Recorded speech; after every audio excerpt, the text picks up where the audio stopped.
Bilal, les gars, vous pensez du coup qu'on va toper aux élections? Ça me paraît cohérent vu que ce cycle est accéléré. Ils vont nous dire BTC super cycle, investissez, pendant qu'ils dumpent sur les retail.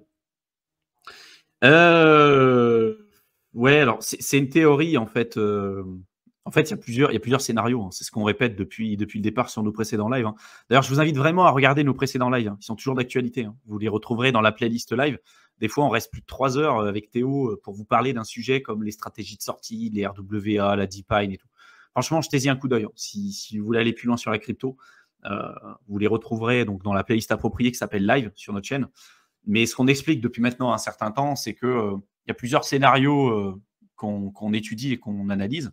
Pour l'instant, c'est difficile de vous dire, c'est comme ça que ça va se passer. D'ailleurs, il n'y a aucune vérité absolue. C'est plutôt de regarder en fait ce qui se passe sur le marché. Aujourd'hui, on a eu une augmentation plus importante et plus significative que sur les cycles précédents. Beaucoup disent que c'est lié à la sortie des ETF. Alors en effet, ça a eu un impact. Mais l'un des scénarios qu'on a en tête, c'est peut-être de se dire, si on a du Bitcoin qui dépasse 80 000, 85 000, 90 000, 100 000 dollars, l'Ether qui augmente aussi, parce que forcément, s'il y a les ETF qui arrivent, avoir un Ether à 6 000, 7 000, 8 000, 9 000 dollars, c'est possible. Est-ce que vous pensez sincèrement que c'est une trend, une tendance qui pourra se continuer comme ça de manière durable sur 2025? D'autant plus si on a la alt season qui arrive beaucoup plus tôt, parce que pour l'instant, la alt season en tant que telle, on en a déjà parlé, mais il y a des mini alt season principalement sur des coins de cycle 1 et sur des nouveaux schémas narratifs.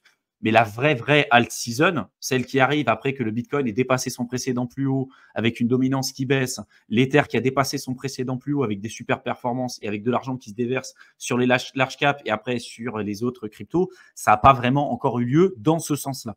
Et on pense que ça arrivera plus tard. Mais si la season arrive sur 2024, où on commence à avoir des projets de DeFi type Uniswap sur des anciens schémas narratifs et des coins de cycle 2, de cycle 3 qui commencent à tous dépasser leur précédent plus haut avec des performances importantes, ça pue. Ça pue, ça pue, et il est possible qu'on ait un top plus tôt que prévu. Après, il est possible aussi que la tendance continue sur 2025, mais ça dépendra de ce qu'on aura sur 2024. Et il y a plusieurs catalyseurs qu'on vous a présentés, les élections américaines, le pivot de la Fed, l'AM2 Money Supply, bref. Il y a plein d'indicateurs que vous pouvez être amenés à étudier.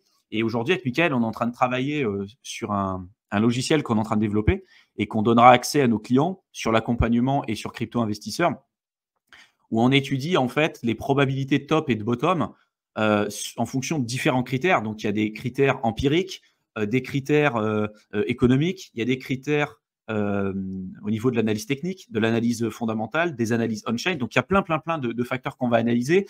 Et en gros, aujourd'hui, il y a à peu près 35 indicateurs qu'on va étudier et qu'on va suivre de près pour avoir une vision objective ou la plus objective possible sur un potentiel top sur le marché crypto, principalement sur le Bitcoin. Et pareil sur le bottom, sauf qu'on en a à peu près 25 indicateurs qu'on va analyser. Et c'est une question de probabilité. C'est-à-dire que si on a sur les 35 indicateurs qu'on va analyser pour le top, si on en a 30 sur les 35 qui nous disent attention, là c'est surévalué, bon, il faudra peut-être penser à prendre des bénéfices. Et à l'inverse, si on nous dit que là, le bottom, il est relativement proche parce qu'il y a sur les 25 indicateurs qu'on étudie qui ne proviennent pas que d'analyse technique, hein.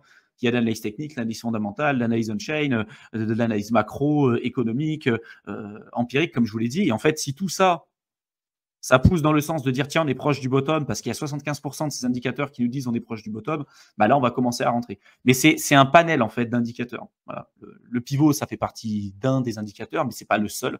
Il y a plein de choses à regarder. Et donc, on est en train de le développer. Je pense qu'on l'aura disponible incessamment sous peu. Je pense que d'ici juin, ça sera bon. Et donc, tous ceux qui sont déjà clients chez nous, donc que ce soit sur crypto investisseurs, mais également aussi l'accompagnement, on vous y donnera accès directement. Et sinon, pour tous ceux qui ne sont pas encore clients chez nous, ce n'est pas trop tard pour pouvoir le faire. Et si vous êtes client chez nous après, vous avez accès à toutes les mises à jour gratuitement. Vous n'avez pas besoin de repayer pour les nouvelles mises à jour. On a refait une mise à jour sur le mois de janvier, février, une autre sur le mois de mars où on a remis à jour tout ce qui est lié à l'intelligence artificielle, les RWA, la DeepMine. Enfin, franchement, c'est un programme dingue. Jetez-y un coup d'œil. Si vous avez pour objectif de devenir autonome en crypto investisseur, c'est vraiment la base. Et après, si vous voulez aller plus loin, vous pouvez même faire les deux en parallèle, crypto-investisseur plus l'accompagnement. En 6 mois, vous allez voir que les progressions que vous allez faire, c'est juste monstrueux. Donc vraiment, n'hésitez pas. Mais globalement, c'est ça. Pour moi, la vision que j'ai aujourd'hui, c'est vraiment voir un peu ce qui va se passer. Je ne sais pas si tu voulais rebondir un peu sur ce que j'ai dit, Théo, peut-être pour étayer.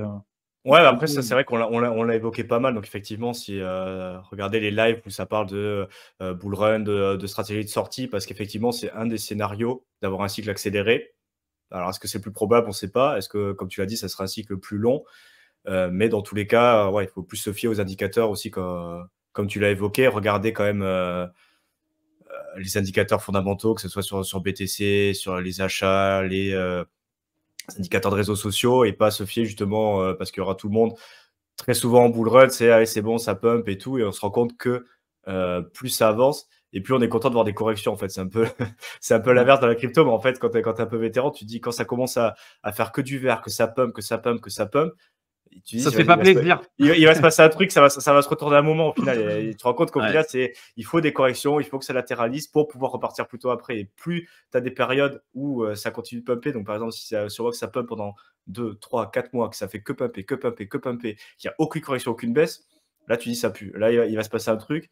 Donc, suivre les indicateurs, comme tu l'as dit. Alors, il y a plein de moyens de le faire aussi, mais se tenir quand même au courant, mais toujours avec cette idée que quand ça fait que monter et que ça corrige pas fortement ou que ça corrige pas de manière significative, plus ça continue comme ça, plus ça pue. Donc à suivre, mais effectivement, c'est toujours contempler différents scénarios et se poser la question si ça se passe comme ça, ok, est-ce que si on a un cycle plus court que ça top aux élections, qu'est-ce que je fais? Et si ça se passe pas comme ça, qu'est-ce que je fais aussi? Donc, essayer de réfléchir à ces possibilités pour l'anticiper au maximum et prévoir dans tous les cas plusieurs scénarios pour pas se retrouver en disant tout miser sur ça va top aux élections et au final, ça top pas du tout. On se rend compte qu'on corrige et qu'on repart après sur 2025 parce qu'il y a aussi cette idée-là sur avoir un cycle qui continue sur 2025 parce qu'on va latéraliser tout l'été, parce que ça va reprendre le bull run aux élections et du coup avoir la alt season vraiment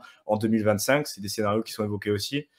On sait pas ce que le futur nous réserve. Donc, dans tous les cas, essayer de se dire, OK, ben, si ça top aux élections, qu'est-ce que je fais? Et si ça continue en 2025, quel est mon plan aussi? Perso, je pense également que le top sera les élections en fin d'année. En tout cas, si les alt pump à ce moment-là, je me prépare à passer en stable.